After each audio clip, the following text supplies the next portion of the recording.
اللہ الرحمن الرحیم اللہم صلی علی سیدنا و مولانا محمد وعلی آلہ وصحبہ وبارک وسلم۔ السلام علیکم ورحمۃ اللہ وبرکاتہ۔ عزیز طلبہ، آج ہم اسلامیات 7th کلاس کے لیکچر نمبر 14 میں یعنی 14 نمبر لیکچر میں ہم حاضر ہیں، اور آج ہمارے سبق کا عنوان چیپٹر کے ساتھ چینج ہو رہا ہے، یعنی ہم آج چیپٹر نمبر 4 میں داخل ہو رہے ہیں، جس کا عنوان ہے اخلاق و آداب۔ آپ کو یاد ہوگا کہ میں نے پہلے لیکچر میں آپ کو اپنے پورے سلیبس کریکولم کی جو ڈویژن ہے اس کا انٹروڈکشن دیتے ہوئے آپ کو کچھ باتیں کی تھیں۔ اگر آپ کے ذہن میں ہو، ریکال کریں تو آپ کو سمجھ آئے گی کہ بیٹا چیپٹر نمبر 3 اور 4 کی کنیکٹیویٹی میں نے آپ سے بیان کی تھی کہ ان کا آپس میں لنک کیا ہے۔ تو وہ اگر آپ کے ذہن میں آ جائے تو آج کا لیکچر ہمارے لیے اور آسان ہو جائے گا۔ وہ یہ تھا کہ چیپٹر نمبر آپ کے سامنے بک ہوگی، آپ اس کو کھول کے دیکھیں اس کی فہرست میں کہ چیپٹر نمبر 3 جو تھا وہ سیرت طیبہ تھا، اور چیپٹر نمبر 4 اخلاق و آداب ہے۔ ان کا آپس میں بڑا گہرا تعلق ہے، دونوں آپس میں ایک دوسرے کے لیے لازم و ملزوم کی صورت رکھتے ہیں۔ وہ اس طرح کہ جب ہمارے ایجوکیشنسٹ، جو ہمارے تھنک ٹینک، جو ہمارے تعلیم کے ماہر ہیں، انہوں نے یہ سلیبس کریکولم ڈیسائیڈ کیا، طے کیا، تو اس میں مقصود ہی یہ تھا، مد نظر یہ چیز تھی کہ حضور صلی اللہ علیہ وآلہ وسلم کی سیرت طیبہ سے ہم چند گوشے، مثال کے طور پہ صداقت، امانت، شرافت، عدالت، سخاوت، یہ ساری چیزیں ہم حضور کی سیرت سے لیتے ہیں۔ تو کیا یہ صرف یہاں لیکچر کی صورت میں سن کے اور وہاں اس کو paper passing point of view سے دیکھ کے ختم نہیں؟ یہ مقصد ہرگز نہیں ہے بیٹا۔ ہماری تعلیم کا، ہماری ایجوکیشن کا بنیادی مقصد ہی یہ ہے کہ جو چیزیں ہم گو تھرو کریں، جن چیزوں کو ہم پڑھیں، جن کو ہم دیکھیں، پھر ان کو اپنی زندگی میں اپلائی کریں، پھر ان کو اپنی زندگی میں ڈھالیں، پھر ہم اس جیسے بننے کی کوشش کریں۔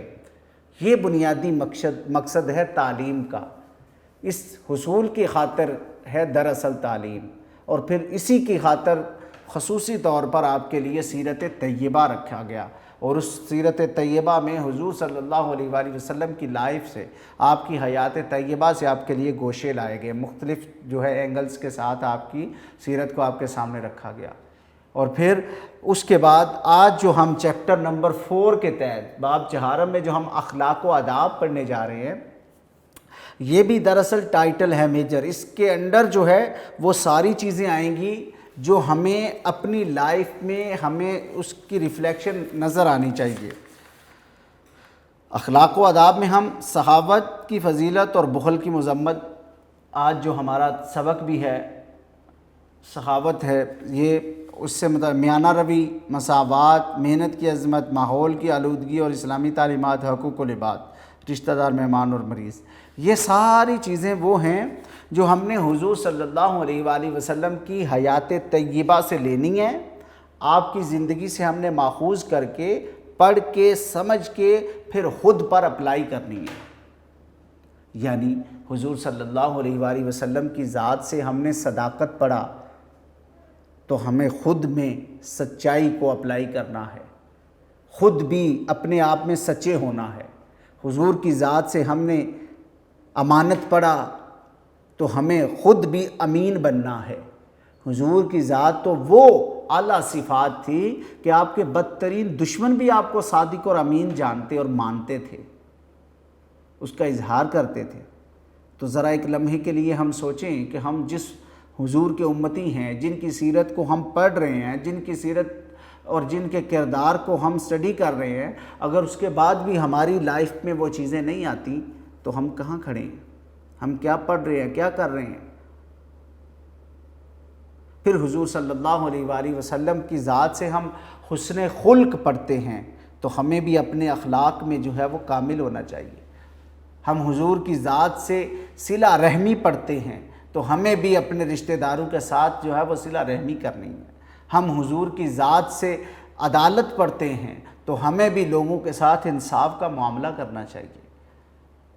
یہ وہ سارے گوشے ہیں، وہ ساری صفات ہیں جنہیں کاملاً ہمیں حضور سے لینا ہے اور پھر اپنی ذات پر، اپنی لائف پر اپلائی کرنا ہے۔ یہ دراصل خوبیاں ہیں، انسان کی شخصیت کو نکھارنے کے یہ پوائنٹس ہیں۔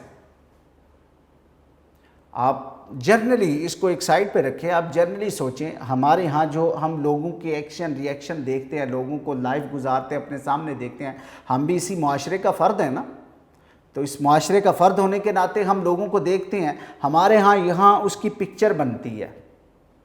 کیا بنتی ہے؟ کہ ہم جس کو حسن خلق کا مالک دیکھتے ہیں، جو حلیمی طبیعت کا ہوتا ہے، لوگوں کا ادب، حیا، احترام کرتا ہے، اس کی ہمارے ہاں ایک پکچر بنتی ہے کہ یہ صالح، بہترین، نیک انسان ہے۔ ایسا ہی ہوتا ہے۔ اور پھر ہم اپنے ہی معاشرے میں، اپنے فرینڈز میں، اپنی سوسائٹی میں، اپنے ریلیٹیوز میں ایسے بھی لوگ دیکھتے ہیں کہ جو بات بات پر گالی گلوچ کرتے ہیں، جو بدتمیزی سے پیش آتے ہیں، جن کا اخلاق اچھا نہیں ہوتا، ان کی بھی ہمارے ہاں ایک پکچر بنتی ہے۔ اور وہ پکچر کیا بنتی ہے؟ یہ برا انسان ہے، کوئی اس کے ماتھے پہ برا لکھا ہوا ہے یا وہ پیدا برا ہوا تھا؟ ہرگز ایسا نہیں۔ وہ یہاں عمل سے، اپنے کردار سے برا گردانا گیا۔ لہٰذا ہمیں بیٹا حضور کا کردار پڑھ کے اپنے کردار کو بدلنے کی ضرورت ہے۔ حضور کی ذات سے ہم نے کردار اخذ کرنا ہے، یعنی وہاں سے پک کرنا ہے اور یہاں اپنی لائف پر اپلائی کرنا ہے۔ تب بھی میں نے یہ جملہ آپ کے لیے بولا تھا کہ ہم نے سیرت طیبہ سے پک کرنا ہے، وہاں سے ہم نے ماخذ، اخذ کرنا ہے، لینا ہے وہاں سے لے کے خود اپنی لائف پر اسے پیسٹ کرنا ہے، اس پر اپلائی کرنا ہے، خود میں چینجنگز لانی ہے اس کی ریفلیکشن میں۔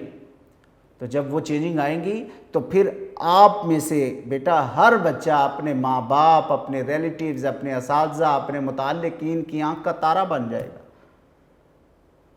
ہر کوئی ان سے پیار کرے گا جو اپنی زندگی میں یہ چینجنگز لائیں گے، اور پھر زندگی میں کامیابیاں بھی اس کو ملتی چلی جائیں گی اگر اپنی لائف میں یہ چینجنگز لے آئے گا۔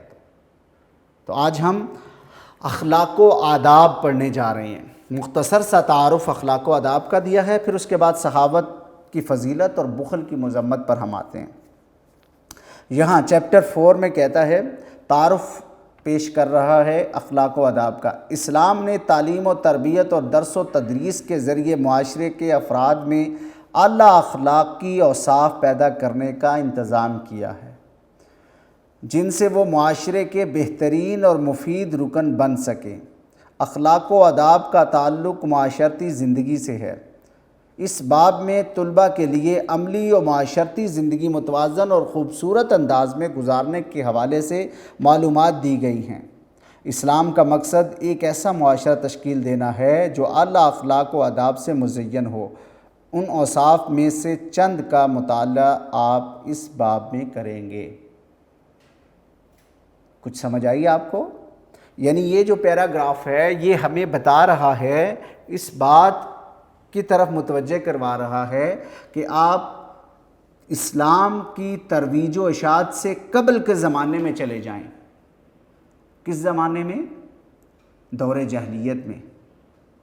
اس زمانے میں چلے جائیں کہ یہاں قتل و غارت عام تھی، جہاں انسانیت کی تذلیل تھی، جہاں عورت کو زندہ درگور کیا جاتا تھا، جہاں معاشرتی قدریں مٹ چکی تھیں، جہاں انسانوں کی بولیاں لگتی تھیں، جہاں انسانیت سسک رہی تھی،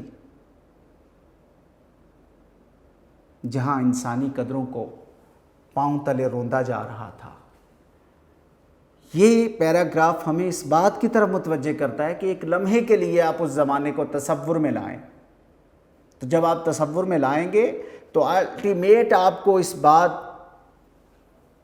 کا اعادہ ہوگا، اس بات کی حقیقت آپ پر منکشف ہوگی، سمجھ آئے گی آپ کو کیا کہ یہ اخلاق و آداب کیا چیز ہے،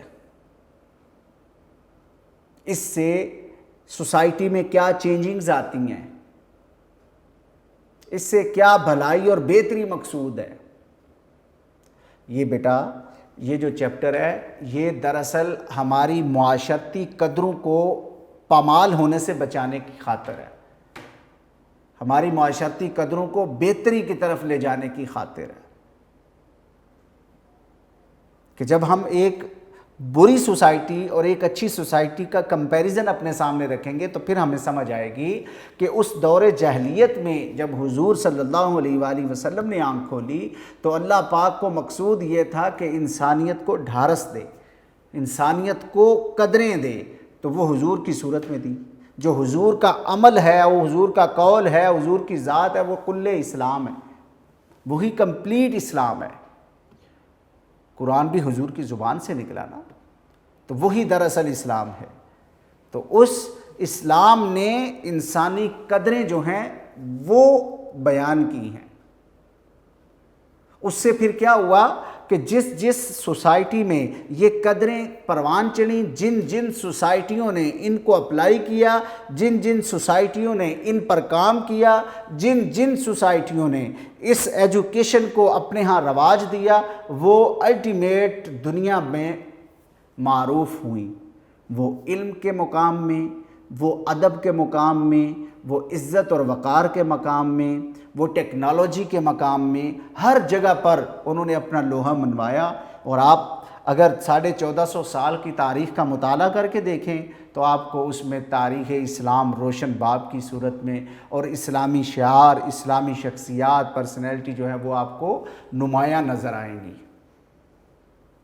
کہ جنہوں نے معاشروں کی قدروں کے دھارے بدل دیے، معاشرتی قدریں قائم کر دیں، سوسائٹیوں کو پیسفل، سوسائٹیوں کو محبت برا، سوسائٹیوں کو تعلق، رواداری، اخوت کے سانچے میں پرو دیا۔ آپ کو وہ مثالیں ملیں گی۔ لہٰذا ہم اپنے سبق کی طرف بڑھتے ہیں جو سخاوت کی فضیلت اور بخل کی مذمت کے عنوان سے ہے۔ یہ بھی دو دراصل خوبیاں اور خصوصیات ہیں جن کو دراصل یہاں ذکر کیا گیا ہے، اور یہ خوبیاں جو ہیں دو ہیں مگر یہ ایک سسٹم کے لیے ہیں، وہ ہے financial system, Islamic financial system جو ہوتا ہے اس سے متعلق ہے، اسلامک اکنامک سسٹم یوں کہہ لیں، اسلام کا معاشرتی نظام جو ہے اس سے متعلق یہ دو خوبیاں ہیں۔ دو خوبیوں سے مراد دو وصف ہے نا، اس میں ایک خوبی ہے ایک خامی ہے، یعنی سخاوت دراصل خوبی کا نام ہے اور بخل وہ کمی اور کجی کا نام ہے۔ تو یہ ہمارا سبق کا جو عنوان ہے اس میں سخاوت دراصل اسلام نے جس کی ترغیب دی ہے، جس کی طرف متوجہ کیا ہے اور جس پر زور دیا ہے، وہ وصف انسانی میں اس عادت کا پروان چڑھنا کہ جس میں انسان لوگوں کی نیڈز کو پورا کرے، لوگوں کی ضرورتوں کا احساس کرے، انسانیت کا بھرم رکھنے کے جذبات اپنے اندر رکھے، یا خود پر دوسروں کو بھی فوقیت دے، اس خوبی کا نام سخاوت ہے۔ طبیعت کا حصہ ہوتی ہے دراصل یہ سخاوت، جسے یہ ذکر کرتا ہے۔ سخاوت اور بخل کا مفہوم ذکر کر رہے اس پوائنٹ کے ساتھ، اللہ تعالیٰ کی خوشنودی حاصل کرنے کے لیے اس کے دیے ہوئے مال میں سے اس کے بندوں پر خرچ کرنا سخاوت کہلاتا ہے۔ مال دراصل اللہ کی امانت ہے انسان کے پاس،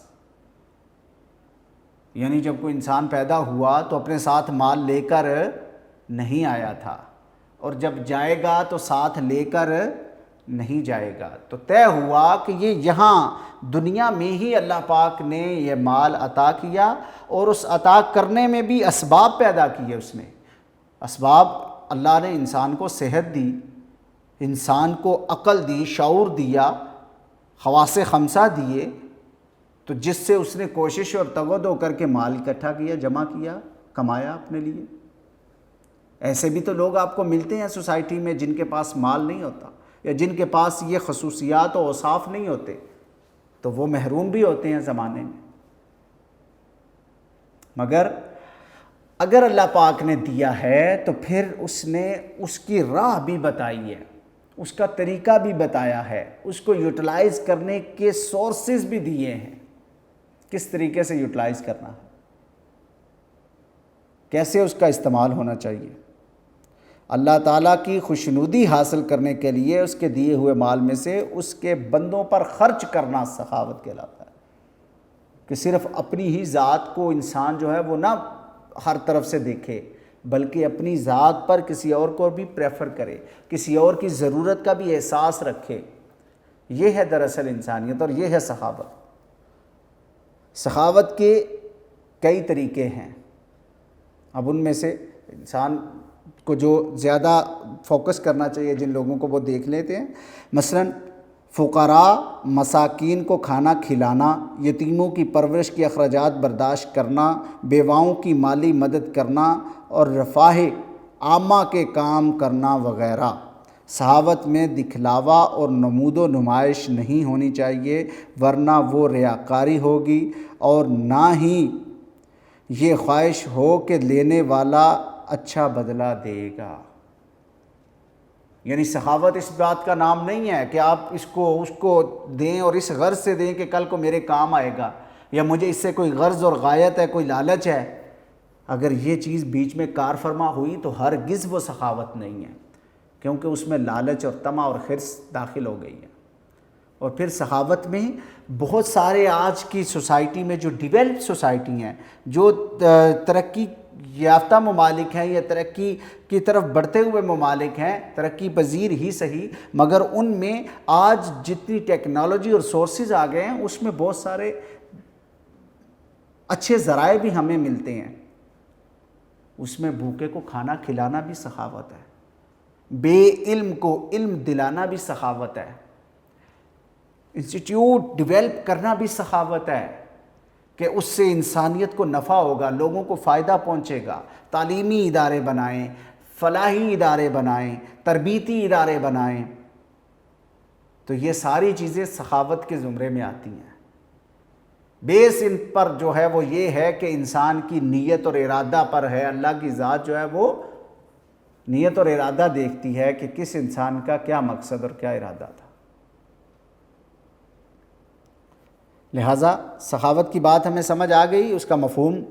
پھر اس کے بعد بخل ہے، یہ کمی اور کجی اور کمزوری ہے انسان کی۔ کیا ہے بخل سے مراد؟ یہ ہے کہ انسان دولت رکھتے ہوئے بھی نہ تو اپنی جائز ضروریات مثلا خوراک، لباس، علاج، سفر وغیرہ پر مناسب طریقے سے خرچ کرے، اور نہ دوسری ضرورت مندوں پر خرچ کرے، بلکہ دولت جمع کرنے کی دھن میں لگا رہے۔ ایسے شخص کو اللہ تعالیٰ نے سخت ناپسند کیا ہے۔ سخاوت کرنے والے کو سخی اور بخل کرنے والے کو بخیل کہتے ہیں۔ سمجھ آ رہی ہے اس بات کی کہ یہ بخل جو ہے یہ دراصل ہمارے ہم معاشرے میں کہتے ہیں جی مال پر دراصل سانپ بن کے بیٹھ جانا، یعنی وہ مال جس سے انسان، یہ انسانی حرص ہے، لالچ ہے، طمع ہے انسان کی طبیعت کا، کہ جو مال سے محبت کرنے لگے اور پھر اس کی محبت میں اس حد تک گر جائے کہ وہ اس کو گن گن کر سنبھال کے چھپا کے رکھتا رہے، اس بات کا بھی احساس اور پاس نہ رکھے کہ اس کی کسی اور کو بھی ضرورت ہو سکتی ہے، میں کسی کے کام آ سکتا ہوں، کسی کو نفع اور فائدہ دے سکتا ہوں، کسی کی ضرورت پوری کر سکتا ہوں، اس سے بھی بے نیاز ہو جائے اور اس لالچ اور حرص میں وہ ڈوب جائے، یعنی مال ہی وہ اپنے لیے سب کچھ سمجھنے لگے، تو یہ ایک برائی ہے۔ یہ معاشرتی برائیوں میں سے ایک برائی ہے جس سے بہر صورت ہمیں بچنے کی کوشش کرنی چاہیے۔ اللہ پاک نے قرآن کریم میں فرمایا کہ میں تمہیں اولاد سے، مال سے آزماؤں گا۔ یہ آزمائش ہے دراصل مال، کہ لوگ پتہ نہیں اس کو کیا سمجھ بیٹھے ہیں کہ شاید یہی مطمع حیات ہے، یہی سب کچھ ہے زندگی کا۔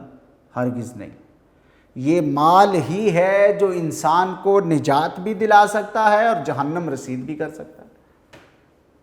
کیوں کہ دونوں اسباب اس کے ساتھ جڑے ہوئے ہیں کہ اگر اللہ پاک نے دیا اور پھر اس نے اس کو حقداروں تک پہنچا دیا تو یہ تو اس نے اپنے لیے جنت کما لی، اور اگر اللہ پاک نے دیا اور پھر وہ اس کو گن گن کر، قرآن میں اللہ نے کہا کہ یہ گن گن کر اس کو رکھتے ہیں، چھپاتے ہیں، اور حرص سے طمع اور لالچ جو ہے اس کو اپنے ہاں پروان چڑھاتے ہیں، یہ کل کو ان کے لیے عذاب کی صورت بن جائے گا۔ قرآن میں کہا ان کی پیٹھوں میں دھونسا جائے گا اس کو، سیسا پگھلا ہوا سیسا کی طرح میں، یعنی اس کو ایک ایسی صورت میں جو عذاب کی صورت ہے۔ تو اللہ پاک اگر مال دے تو پھر اس سے دعا گو رہنا چاہیے کہ وہ ہمیں یہ جذبہ بھی دے جو سخاوت کا جذبہ ہے، اور اس سے محفوظ بھی رکھے جو بخل کی برائی ہے، تاکہ ہم مال کی محبت میں فنا نہ ہو جائیں، مال کی محبت میں مارے نہ پھریں، بلکہ انسانیت کی محبت سے سرشار رہیں، اللہ کے احکام کے پابند رہیں، اور پھر اس کی راہ میں خرچ کرنے کے جذبات جو ہیں وہ اپنے ہاں پروان چڑھاتے رہیں۔ یہ ہمارے ہاں ہونا چاہیے۔ سخاوت کی اہمیت اور بخل کی مذمت، اس پر پھر اب بنیادی چیزیں جو ہیں وہ لائی جا رہی ہیں۔ اسلام میں سخی کا بہت بڑا مقام ہے، جبکہ بخیل شخص کی مذمت کی گئی ہے۔ اللہ تعالیٰ ان لوگوں کو پسند فرماتا ہے جو اس کی راہ میں خرچ کرتے ہیں۔ اللہ تعالیٰ کا ارشاد ہے، کون ہے جو اللہ کو نیک نیت اور خلوص سے قرض دے اور وہ اس کو اس سے دگنا ادا کرے، اور اس کے لیے عزت کا صلہ یعنی جنت ہے۔ یعنی اللہ کی ذات کو آپ ایک لمحہ کے لیے سوچیں، کسی قرض کی ضرورت ہے؟ وہ کسی کے قرض کا محروم ہے؟ ہرگز نہیں۔ اللہ کی ذات تو بے نیاز ہے، اللہ کی ذات تو قادر، قدیر، علیم، خبیر ہے، وہ تو عطا کرنے والی ذات ہے، رازق ذات ہے۔ اسے قرض جو اس نے مانگا وہ بھی ہمارے لیے یہ قرآن میں موٹیویشن ہے۔ سورہ الحدید کے تحت آیت نمبر 11 میں کہ اللہ پاک نے انسان کو متوجہ کیا کہ اے انسان میرے ساتھ معاملہ کر لے۔ ایک جگہ اللہ پاک نے اپنے ساتھ بزنس کرنے کو کہا ہے، تجارت کر لو میرے ساتھ، جس میں کہا کوئی نقصان نہیں ہے۔ جو تاجر لوگ، بزنس مین ہوتے ہیں، ان سے ایک لمحے کے لیے پوچھیں، آپ کے پیرنٹس میں سے بھی ہوں گے، ان سے پوچھیں کہ جو بزنس مین ہے اسے گھاٹا یعنی کہ لاس کا خطرہ بھی رہتا ہے، اور اس میں جو ہے وہ نفع یعنی پروفٹ جو ہے وہ بھی ممکن ہے۔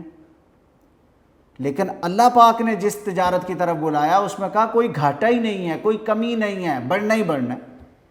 یہاں جو اللہ پاک نے اسپیسیفک جس بات پہ ہم کر رہے ہیں، اللہ نے کہا میرے ساتھ قرض کر لو، یعنی مجھے قرض دے دو۔ وہ تو بے نیاز ذات ہے۔ قرض سے کیا مراد؟ فرمایا میرے بندوں کو دو، میرے ضرورت مندوں کو دو، تمہیں دیا ہے تو یہ امتحان ہے تمہارا کہ تم میری راہ میں خرچ کرتے ہو کہ نہیں۔ اگر میری راہ میں خرچ کرو گے تو وہ میرے اوپر قرض ہے۔ اللہ پاک نے فرمایا وہ میرے اوپر قرض ہے، اور وہ میں تمہیں دگنا کر کے بڑھا کے، پھر ایک جگہ یہ بھی فرمایا کہ 70 گنا بڑھا کے دوں گا۔ تصور کریں کہ اللہ کی ذات کیسی رازق ذات ہے، کیسی مہربان ذات ہے کہ جو اپنے بندے کو بہر صورت نفع اور فائدہ دینا چاہتی ہے، بشرط کہ انسان خود بھی اپنے لیے نفع اور فائدہ جو ہے اس کا انتخاب کرے، خود بھی اپنے لیے نفع چوز کرے۔ اللہ پاک نے یہ واضح احکام دے دیے ہیں۔ آپ اپنی سوسائٹی میں اپنے ارد گرد ذرا نظر دوڑا کے دیکھیں کہ کتنے لوگ ہیں جو حریص ہیں، جو لالچی ہیں، جو کمینہ پن میں ڈوبے ہوئے ہیں، جن کے ہاں بخل غالب ہے کہ وہ 1 روپیہ بھی کسی ضرورت مند پر خرچ کر کے راضی نہیں ہیں،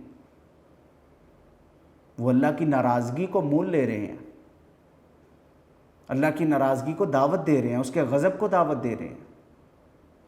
اور پھر سیم ٹائم آپ کو ایسے بھی لوگ فرشتہ صفت کہتے ہیں ان کو کہ جی ایسے بھی لوگ دنیا میں نظر آئیں گے جو خوف خدا سے سرشار ہیں، اللہ نے بے بہا مال دیا ہے مگر وہ اس کی راہ میں خرچ بھی کرتے ہیں، وہ ضرورت مندوں کی ضرورتیں پوری بھی کرتے ہیں، وہ لوگوں کو فائدہ دینے کی بہر صورت کوشش بھی کرتے ہیں، وہ ہر وقت لوگوں کے نفع اور فائدے کا سوچتے بھی ہیں۔ وہ اس غرض سے سوچتے ہیں کہ چونکہ ان کے ہاں تقویٰ ہے، خوف خدا ہے، وہ اللہ سے تجارت کا سوچتے ہیں، وہ اللہ کے ساتھ معاملے کا سوچتے ہیں، وہ سمجھتے ہیں کہ آج ہم جو خرچ کریں گے کل کو اللہ کی ذات سے ہمیں اس کا نفع ملے گا، اس کا فائدہ ملے گا۔ لہٰذا عزیز طلبہ، آج ہم جو بات کر رہے ہیں وہ سخاوت اور بخل سے متعلق کر رہے ہیں، اور ہمارا یہ جو سبق ہے یہ 2 لیکچرز میں آئی تھنک کمپلیٹ ہوگا۔ تو آج میں جو اس کی جرنل جو اس کی حیت اور حالت ہے اس پر بات کر کے اسی پر ہم آج کی کلاس کو وائنڈ اپ کریں گے۔ انشاءاللہ اگلی کلاس میں اس سے جو متعلقات ہیں یہ سخاوت کی اہمیت اور بخل کی مذمت جو ہے اس سے ہی ہم اس کو کنٹینیو کریں گے، آگے بڑھائیں گے۔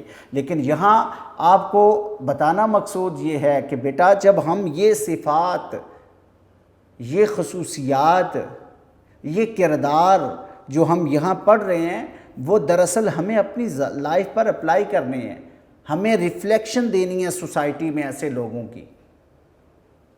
اپنی سوسائٹی میں دیکھیں کتنے لوگ ہیں جو ایسے ہیں، اور کتنے لوگ ہیں جو بخل میں مبتلا ہو کے اپنے لیے جو ہے وہ برائی چن رہے ہیں۔ تو ہمیں سوسائٹی کا نفع بخش فرد بننا ہے، قابل نفع، یعنی سوسائٹی کا فروٹفل ممبر بننا ہے ہمیں، تاکہ اس سے ہم سے معاشرہ جو ہے وہ بہتری کی طرف بڑھے، ہم سے معاشرے کی جو ہے وہ رونق بڑھے، ہم سے معاشرے کا حسن بڑھے، ہم سے معاشرے کی تسکین بڑھے، فائدہ اور نفع بڑھے۔